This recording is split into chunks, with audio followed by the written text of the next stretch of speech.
Hello and welcome to Security Scan. I am Vishal, Dahiya, and this week we will talk about Aero India 2019. The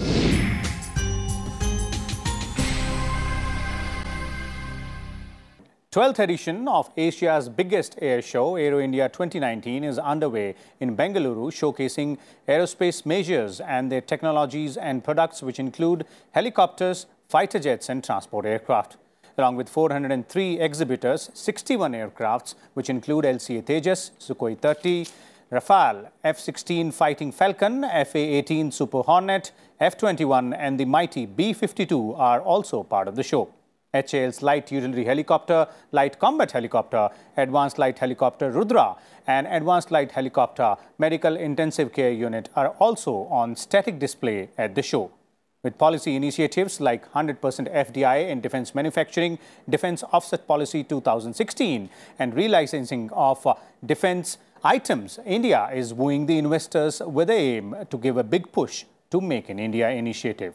For more on this and what's happening in Aero India 2019, we're joined by a distinguished panel of guests today. Let me start by introducing them to you, beginning with Mr. Ravi Kumar Gupta, former scientist and Director Public Interface of DRDO. We also have with us Lieutenant General B.S. Pawar, the President of Northern Region Helicopter Society of India. Also, Group Captain Ajey Lele, Senior Fellow at IDSA. And we're also joined by Air Vice Marshal P.K. Srivastava from Bengaluru, the Aero India 2019 place where the entire show is on. So let's begin with you, AVM Srivastava, to try and catch a glimpse or try and tell our viewers as to what exactly is on display this time around in Aero India 2019 in terms of various products and technologies.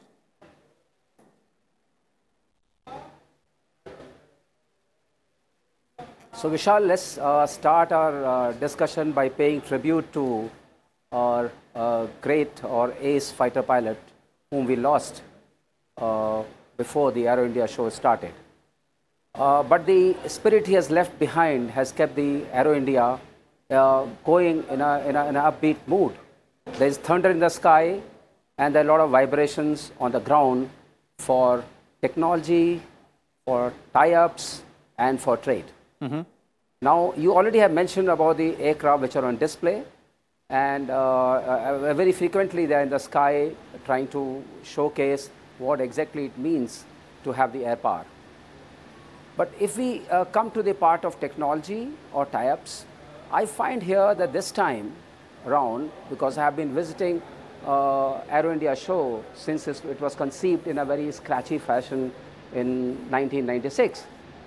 The difference is that earlier we used to have a lot of onlookers. There were curious people who were all around and they were trying to see what actually aviation is all about, and there was a visual captivation by the audience.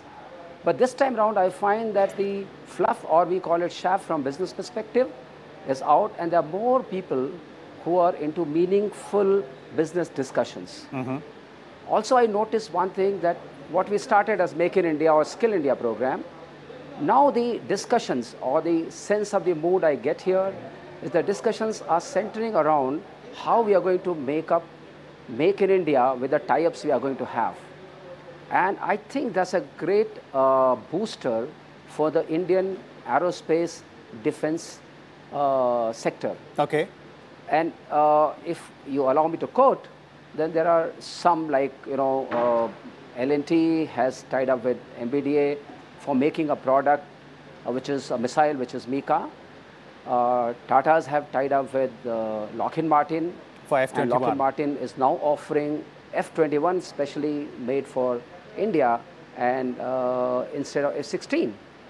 I went and discussed with the people who are there for F-21 and just to have a kind of understanding as to how F-21 is different than F-16. Okay. So if you really ask me, F-16, it takes a lot of correlation with F-16, which was on offer. Block 70, I must specify. But yes, they have come out with some kind of upgrades in terms of stealth feature, some kinds of upgrades in terms of engine power, Okay, And, AVM Srivastava, we'll come back to you for more details on F-21 and what exactly Lockheed Martin is trying to offer here. But let's also get some views from our guests who are there in the studio. And let's begin with Group Captain Ajey, Lele. You know, in terms of the partnerships which are being talked about, and as AVM Srivastava was also pointing out that, you know, this time around, more focus is on Make in India and in forging partnerships with the local companies here as well. So in that aspect, how do you see this particular aero show giving a boost to that? I think as he was rightly pointing it out, since 1996 onwards, essentially it was a show during early years where people used to come and see various avionic displays and all sorts of activities which are generally happening. But now more amount of a business sense has come in. And I think this business sense has come in because of the boost which is given to the startups also. There are a lot of new startups which are very keen to enter into aerospace business, and they are doing a fairly good job. Then the amount of a market which is there to grab as far as India is concerned, you got projects like Udan project, you already have 103 airports which are operational, you want to make 100 more airports operational, you want to purchase more than, if I can quote the minister, you want to purchase more than 2,300 aircrafts. So there is a big chunk of a business which is on offer. Now when you come to a defense business, as far as India is concerned, India is looking at upgrades of Hawk, then India is looking at basically a major business into helicopter sector also. So there is a lot amount of a scope now which is emerging, and certain amount of a scope is there also for the ground infrastructure. So there are a lot of startups which are showing interest. Then if you see in this particular Aero India show, there are a lot of seminars which have been conducted on the sidelines. So if you look at those seminars, certain seminars are on drones, certain seminars are on India-France collaboration, India-Japan aerospace collaboration, India-Russia aerospace collaboration. So that means major countries are showing interest to collaborate with India in the business of aerospace. So from that point of view, I think this is a great boost. And since we are offering 100% FDI, and at the same time Skill India and Make in India are programs where people really want to invest money, I think the way the defense industry is looking at it is going to be a major booster, particularly this aero show. Okay, but Group Captain Lele, you mentioned the helicopter sector, and we have General Pawar here with us. General Pawar, in terms of you know, the avenues for the helicopter sector, and then we have, as I was mentioning also, and as AVM Srivastava was also pointing out, that there are several HL products on the static display, but we have some taking flight there as well. So in that sector specifically, helicopters, if we look at, what are the options and what are the prospects there? Well, Vishal, in the helicopters field, there is lot happening. HL products, LCH, light combat helicopter, likely to start entering service this year. So is the light utility helicopter, 187 for Air Force and Army. Similarly, the light combat helicopter, already 10 for the Air Force and 5 for the Army, and ultimately the figure is going to expand to maybe 114. So the ALH, the medical version is for civil use, is a big achievement, because today we are looking at a helicopter which is equipped and can perform this med-evac facilities. Other than the HL products, HL, by the way, is also showcasing a helicopter, the LUH, with the capability to fold the blades and the tail boom so that it can be used for the naval version of the LUH.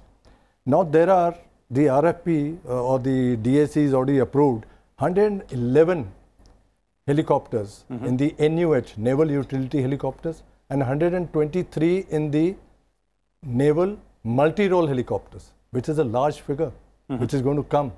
And that is why we have companies like Tata's, like Reliance, there is the Indian companies, and we have Bell, we have Sikorsky, now Lockheed Martin, and we have Airbus, all vying for this, and this is going to be based on a strategic partnership. So which means an Indian company will have to be in a strategic partnership with the OEM, and that is how the route forward is going to be. Look at the numbers.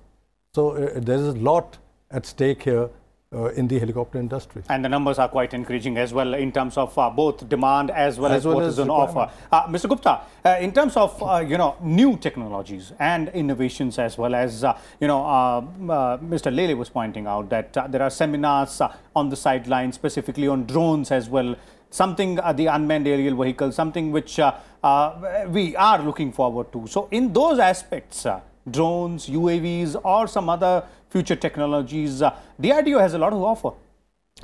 Definitely. See, looking at the future, DRDO started working on the niche technologies quite some time back. And now the technologies are coming up, moving towards maturity. See, if we look back, the earlier we have been trying to catch up with the world, the things which had already been developed, and we were just trying to keep pace with them. Now today the time is changed, because ultimately what our forces need, something which is comparable and the best in the world. For that you have to look forward, what are the new technologies coming up. As you rightly said, gave the example of drones and unmanned vehicles. The future belongs to the non-contact war, where the soldier will be sitting behind the scene and the machines are fighting. That requires a lot more new technologies which are globally still evolving, like for example artificial intelligence and controlling the robotics part. So these are the things which we have been working. We have a few laboratories which are dedicated to this kind of work and which have done a lot of work in this area. Okay. But coming back to the Aero India show, I would like to emphasize one more thing. These kind of shows are primarily business opportunities, and the big difference currently which we can see in this particular show, earlier it used to be only one-way traffic, in the sense that India as a buyer and the foreign companies coming over here as sellers.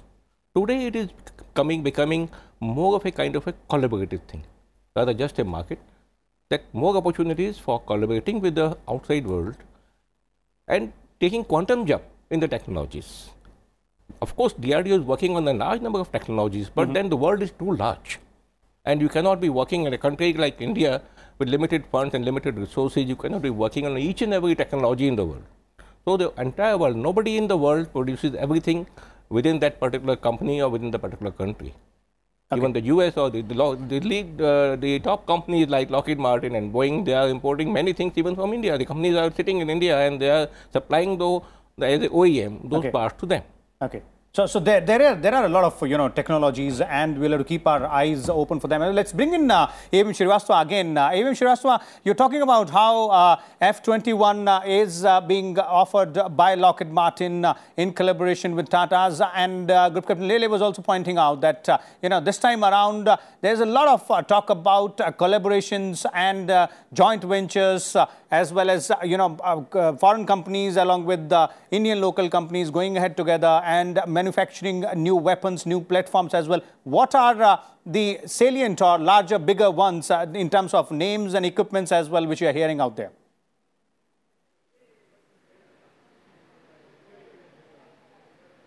So essentially it's collaborations galore here.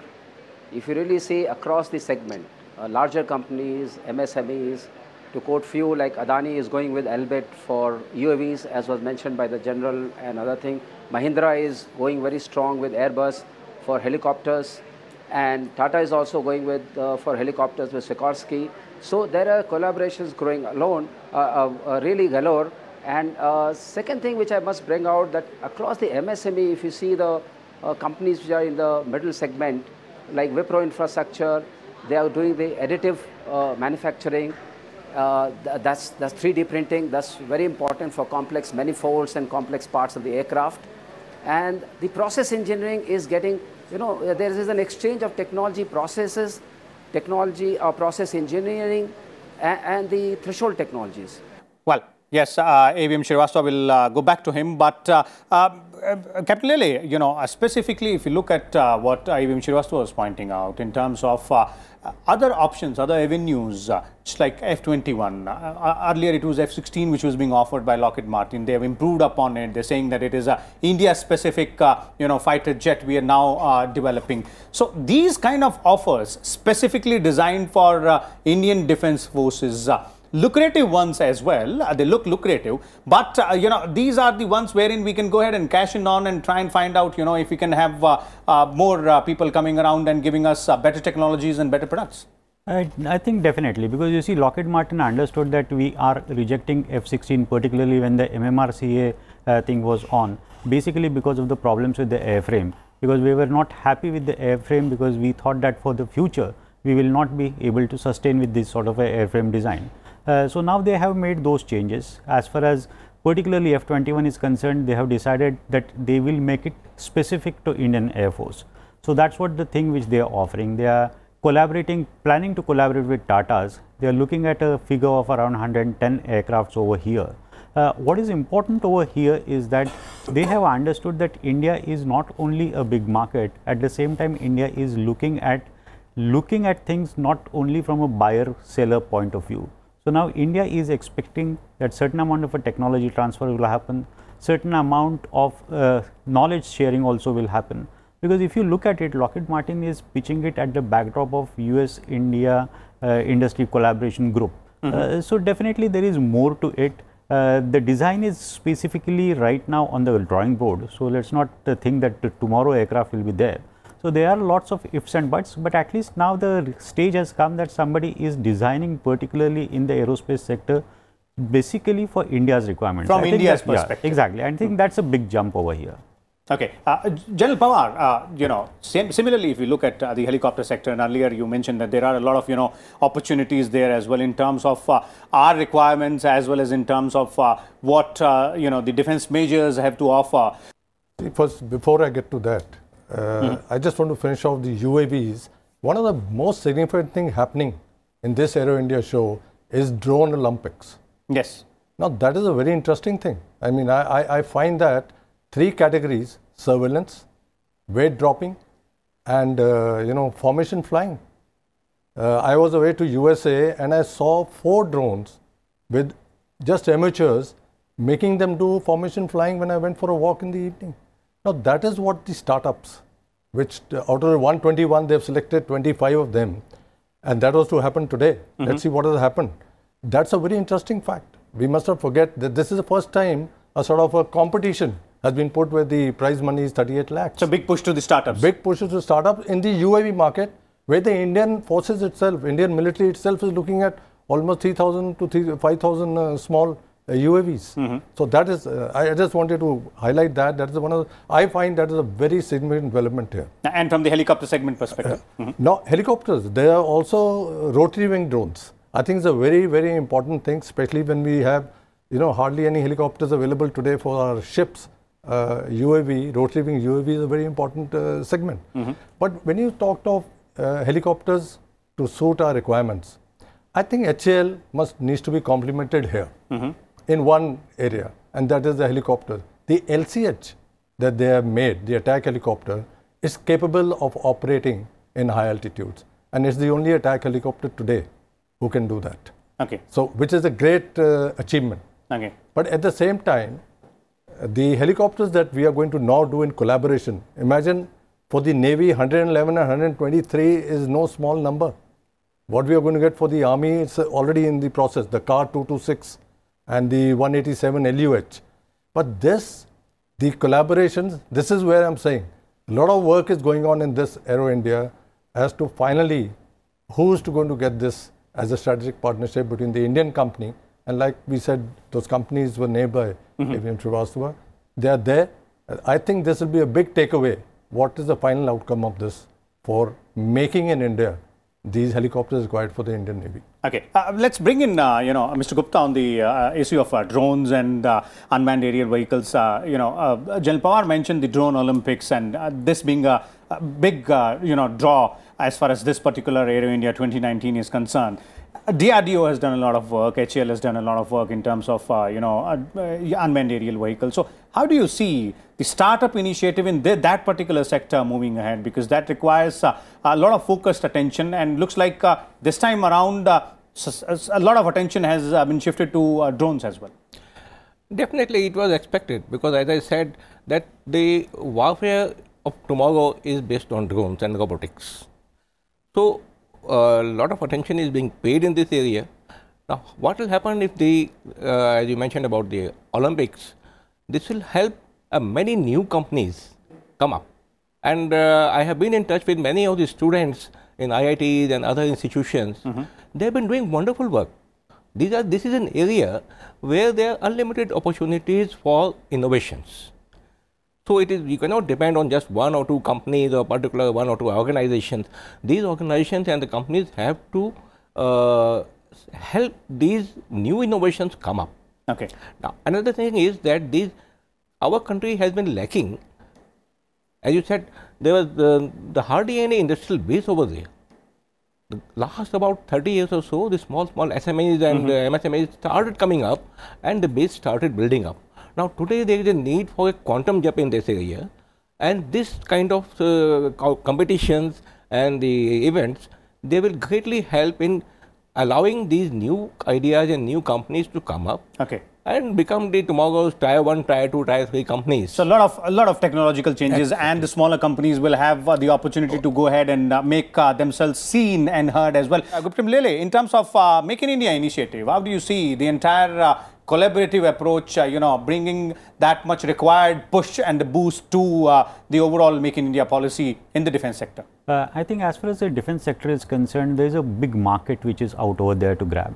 And it's not only a defense sector, but one has to look at it a backdrop of an entire civil aviation sector, because that sector itself is very huge. We were talking of F-21. Now imagine an American company is making an aircraft which is good for Indian conditions. They are saying that we will offer you something, the avionics part of it, or a few other features which are already available with F-22. The aircraft which they prepare, they make it only for the purposes of US Air Force. They are talking of giving you a certain amount of features from F-35 also. That means today we have reached to a stage where other companies or other agencies coming from very developed part of the world are offering you technologies. So here I think there is a more scope for a technology transfer. One should not lose the opportunity of just taking a technology. Idea should be a technology transfer, and there the startups are going to play a very huge role. Because the particular type of a manpower which is available with India, when you are talking of a skill India, you are talking of a say at a lower level or a medium level sort of a thing. But when you are talking of Indian engineers who are involved into various arenas of development, designing and particularly innovation sectors in aerospace arena, I think we are doing a great job over there. If you look at a Bangalore as such as an industrial hub in the arena of aerospace, because of the presence of ISRO and because of the presence of HAL, already there are a lot of smaller companies which have made their presence felt into the Bangalore, because most of the jobs of HAL and ISRO are actually outsourced to all these companies. So now these companies have got certain amount of a basics which are very clear. They have got certain amount of a infrastructure which is available. If new technology could be shared with them, I think they can produce those technologies over here. So today when Lockheed Martin is talking of selling your aircraft, they are saying that we will make these aircraft on Indian soil. So I think that is a major great boost over here. Okay. General Pawar, concluding comments for you in terms of the opportunities available and the way they can be encashed on, or the available opportunities can be handled by specifically the Indian companies in terms of joint ventures and Make in India initiatives. Let me first start with an example. It is on display, the Dassault, that business jet which is being made in Nagpur. I believe the first nose which has been manufactured is on display during the Aero India, which is a joint venture between Dassault and Reliance. So that what I'm saying is, in the civil sector itself, like he said, 2,300 aircraft or more, the civil aviation minister himself has said, and with the Udan, that Ude Desh Ka Aam Aadmi, I think this is a sector connectivity which is going to grow. So there is a lot of scope for that, and that is why you see 777, 737 and Dreamliner, all three on display during this Aero India show. So people will be looking at this, and the Dahiya. The Dahiya, which is now being produced by HAL, is also an aircraft to be looked at especially for regional connectivity towards the end, where the runways required are shorter. As far as the helicopters, let me just get back to helicopters concerned. India is a big market. We are looking at almost 1,000 helicopters. acquisition in the next 5 to 10 years. For the military alone, I'm not talking about the civil requirement. Civil requirement will increase. Civil requirement is going to increase because of the requirement of oil exploration. The further you go, the more sophisticated helicopters you need. And today our growth in the civil sector is not very good.